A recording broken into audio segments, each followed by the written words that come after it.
Alright, welcome back to another DCS video, and we are still in the Viper, and today we are flying over Syria, and we're going to do some SA-10 weaseling in DCS, of course. So, as I say all the time, this is not an educational video of how to do things. This is how I do my things in DCS.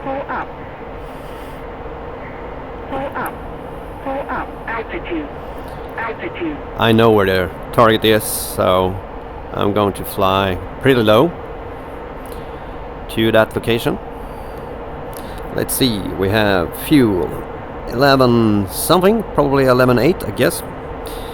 Going to use the external fuel tanks first.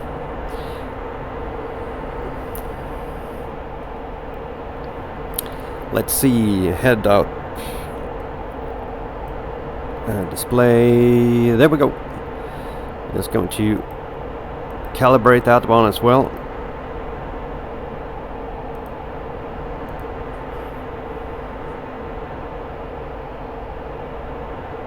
It's aligned.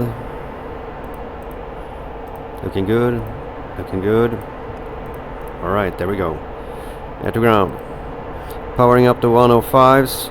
I do not have harms with me. I only have the 105s, which I'm going to use. So first I'm going to try to trigger the SA system to shoot at me, and of course that tactic is not going to work in real life, of course, but in DCS it actually works, unless you put a lot of SA-15 or 30 or something like that to protect the SA-10 battery as well. But in this purpose that's not the case. Master arm is on. Targeting pod. There we got targeting pod.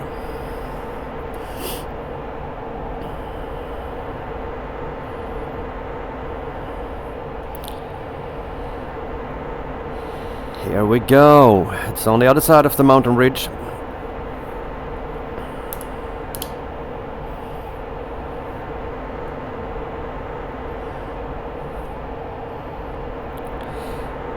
And we do not have a tanker in the area, so I have to reduce the amount of fuel we're going to use while we are weaseling. And I'm going to try to stay behind cover between me and the SA system. I'm not going to wing low and very fast to expose myself.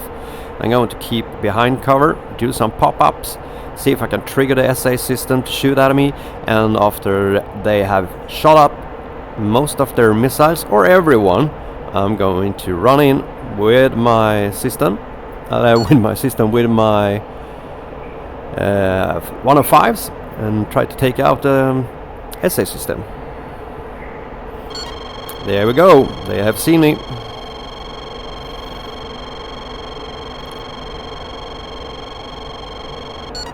And we have a launch. And the missile is defeated. And a second launch. And that one is defeated as well. Going down behind cover here. Because I forgot to check one thing. That we have... Nope. We do not have our jammer pod on. We need our jammer pod on. Let's see, we're not flying into a mountain. Come on, jammer pod on. There we go. Alright.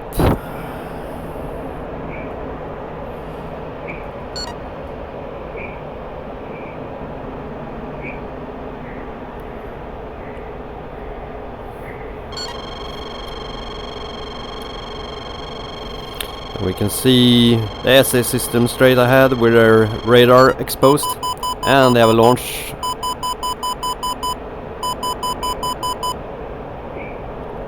And missile is defeated. I mean, on a map like the Syria map, it's a little bit easier because we do not have a lot of trees in the way, which can obscure and make it hard to find cover. And we have actually a very perfect mountain ridge here.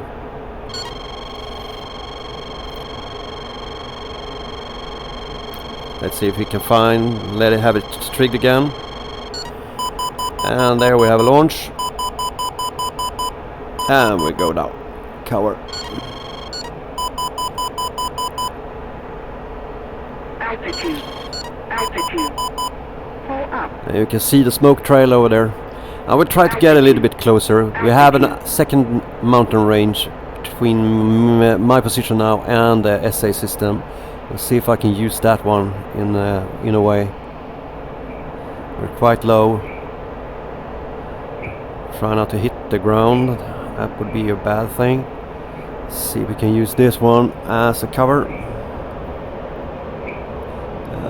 It's not a big one. Let's see. Where do we have the second one? We go down there. Altitude. Altitude.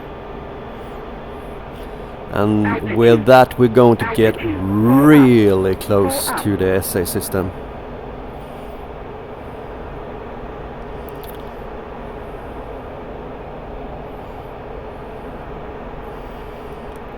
I'm going to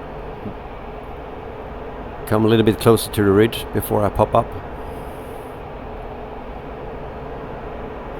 And this is really fun flying. I really enjoy this. This is pure fun. Alright, where are you? There we go. There we have you. You can see on the target pod all the launchers and the radar. They're going to be really mad. Altitude. Altitude. Try not to hit the ground again. Pull up. Pull up. Altitude. You have to Altitude. really be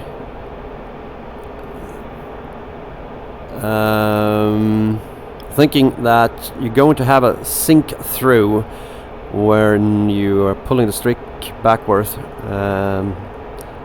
So you take that into consideration when you're flying low with evasive maneuvers, so you do not actually sink through the ground. You need to have that clearance and swell. It's not just pointing the nose to the ground and then pointing straight back again. You actually need to understand and see that you're actually going to save the aircraft from sinking through the curve. Pull up.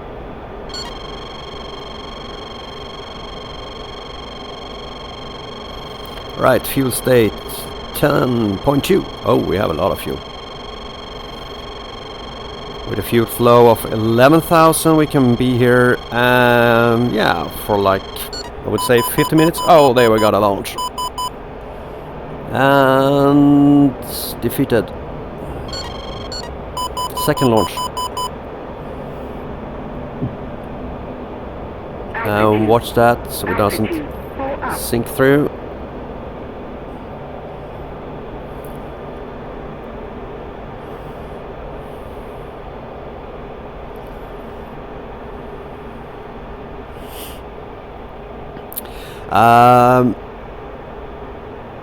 I'm not 100% sure I could deliver the 105s without the SA-10 system shooting them down, actually. So I'm not going to try that. Oh, exposing ourselves a little bit too much with that turn. We are on full burner to get back in here. There we go. Altitude. Altitude. Altitude. Altitude. There we have a launch. It's coming for me. Or not.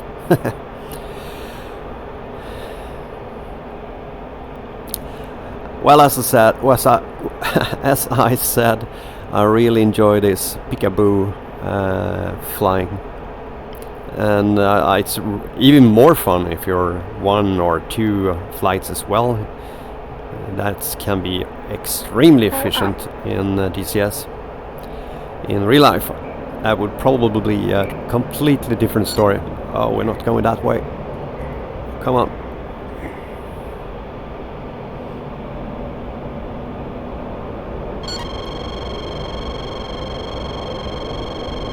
Pull up. Pull up. Altitude. You can see Altitude. clearly there how the aircraft is still sinking or descending when you pull the stick backward. Pull up. Pull up. So half a second or less than, and that I would have probably hit the ground, and that would be the end of this training. In real life that would be the ending of something completely different. Alright. 9.3. Still a lot of fuel. I can't wait until we get the F-15 from Rasbam. That is going to be my #1 favorite aircraft, for sure.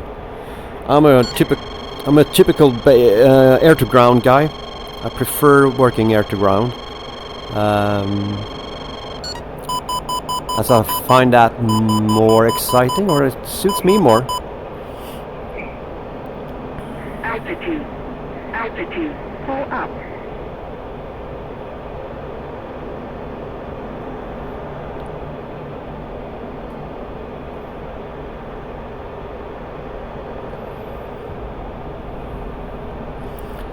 Bleeding off a lot of speed here.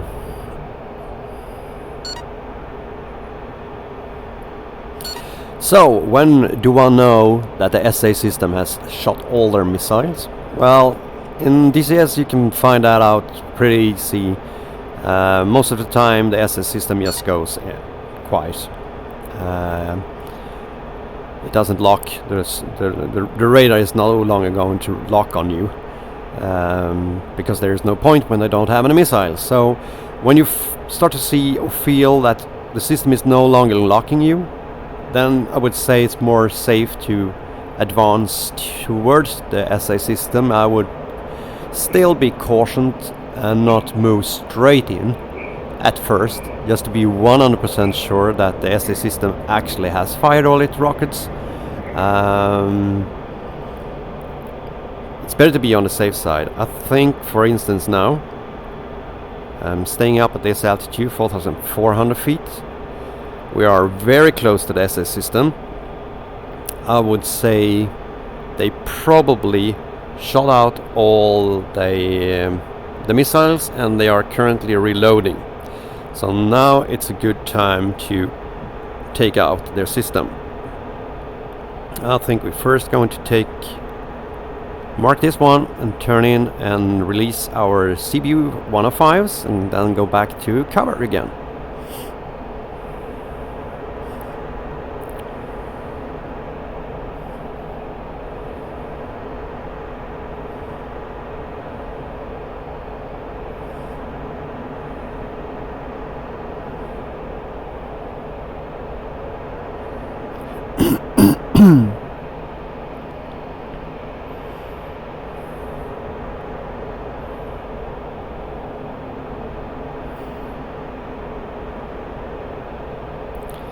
Alright, so we're rolling out here at 4,500 feet, and I'm very confident that the SA system is silent. And there we had the pickle.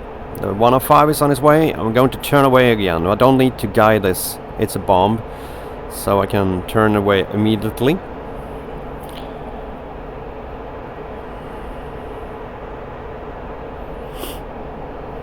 And I'm going to go back from my start to my starting point and go for the second radar.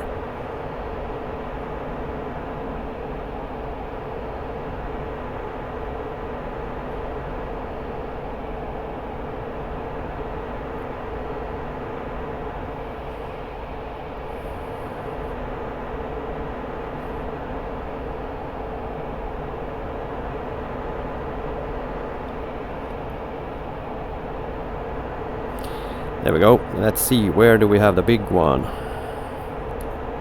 Maybe zoom out a little bit so we can see it clearly. More clearly, at least. There we have one.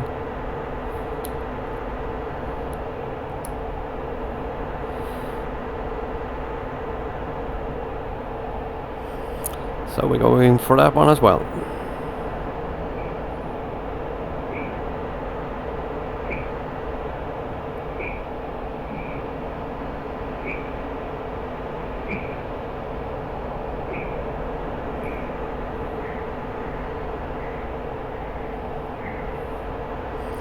And we are within the launch zone, so we can just press pickle.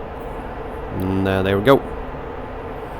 I'm not going to turn away this time. I'm just going to see if we have an effect on the system.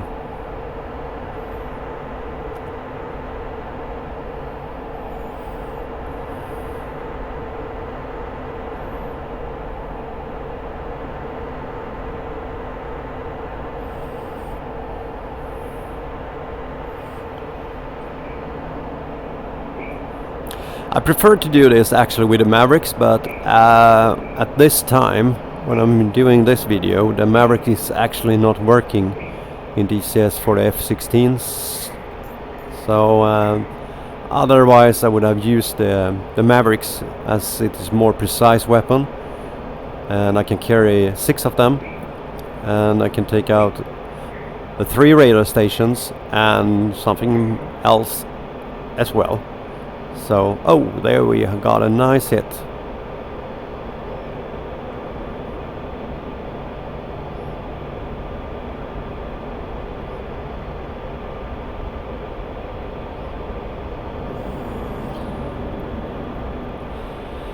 Good job. Altitude. Altitude. We can go home again. That was a fast SA-10 hunting with a little of a weaseling attack. Hope you enjoyed.